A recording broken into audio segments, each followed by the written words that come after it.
no mis põneva õppemeetodiga tegu on? Tegemist on Helen Doron Early English meetodiga. Helen Doron on briti keeleteadlane, kes alustas oma tööd Prantsusmaal ja mitmekeelses keskkonnas elades ja 3 väikese lapse emana tekkis tal huvi väikelaste keeleõppe vastu. Ja ta leidis, et olemasolevad tehnikad keskenduvad liigselt grammatikale ja õpe algab liiga hilises eas ja ta alustas oma metoodika väljatöötamisega. Helen Doron Early English on nimetatud keelekümblusmetoodika, kus lapsed õpivad inglise keelt sarnaselt emakeelele. Kõigepealt omandavad nad siis sõnade ja väljendite tähenduse, hiljem hakkavad ütlema üksikuid sõnu, lauseid, hiljem lugema, kirjutama ja kogu seda õppeprotsessi kannab õppimisrõõm.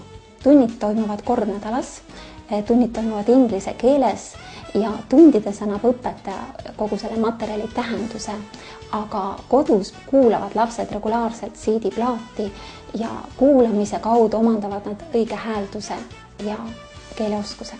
Kui vanalt saab seda õpet siis alustada? Helen Doron Early English metoodika on lastele alates 3. elukuust. Igal lapsele on nii-öelda oma koolikott, kus on sees kogu kursuse materjalid, milleks on siis 4 tööraamatut, 4 CD-plaati, nii et iga kursus on jagatud 4 osaks. No kuidas tundub, kui kergesti lapsed omandavad tänu sellele metoodikale inglise keelt? Ma arvan tegelikult, et üsna kergesti. Selles mõttes, et see metoodika seisneb just selles, et lapsed omandavad võõrkeele justkui nagu oma emakeele. Seega nad väga palju mängivad tunnis, nad õpivad seda kõike läbi elu. Et nad ei ole samamoodi nagu tavalises ingliskeele tunnis, tavakoolis, istuvad, lihtsalt kuulavad, nad peavad palju ka kaasa tegema ja ise ka rääkima. Ja kogu tunnitöö on siis ainult inglise keeles? Kogu tunnitöö on inglise keeles, just nimelt. Here's a big triangle, here's a big square, here's a little rectangle and 4 little squares. Put a circle in the sky and call up the sun.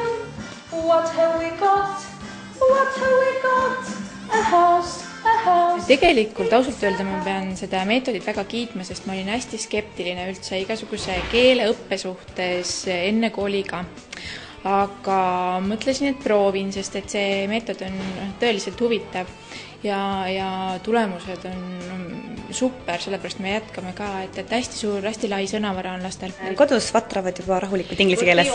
Ei ole nii, kodus nad ei pruugi sul mitte ühtegi sõna öelda, aga kui ta satub keskkonda ja ta peab rääkima näiteks hea näide, et suusaõpetaja ja 5-aastane laps, et ta suudab, saab aru esiteks, mida temaga räägitakse ja tal tuleb see, keskkonnast tuleb. Ja teine asi on see, et kui ta satub võõrkeelsesse keskkonda, mis ei ole inglisკeel, et ta ei ehmata ära, et keegi inimene räägib temaga võõrkeeles, et ta on harinud sellega, et inimene ei pea rääkima tema emakeeles ja ta püüab aru saada ja püüab ka vastata, et see ei ole ainult see, et tal nüüd inglise keel areneb, vaid üldse nagu see julgus, et inimesed ei räägi ainult ühes keeles.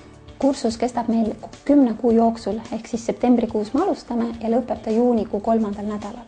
Aga kas te juba alustasite või on veel võimalus liituda ka? Kõiki huvilisi me ootame jätkuvalt proovitundidesse. Eestis oleme me tegutsenud juba 3 aastat ja me pakume üle Eesti kõigile inimestele, kes tunnevad huvi, samuti avada suuremates linnades Helen Doron Early English huvikool või väiksemates huvistuudio võimalust meiega ühendust võtta ja me saame neid kindlasti aidata. Nüüd aga suundume glamuurimaailma ning alustuseks teeme juttu Tiina Talumehe moeshow külalistega.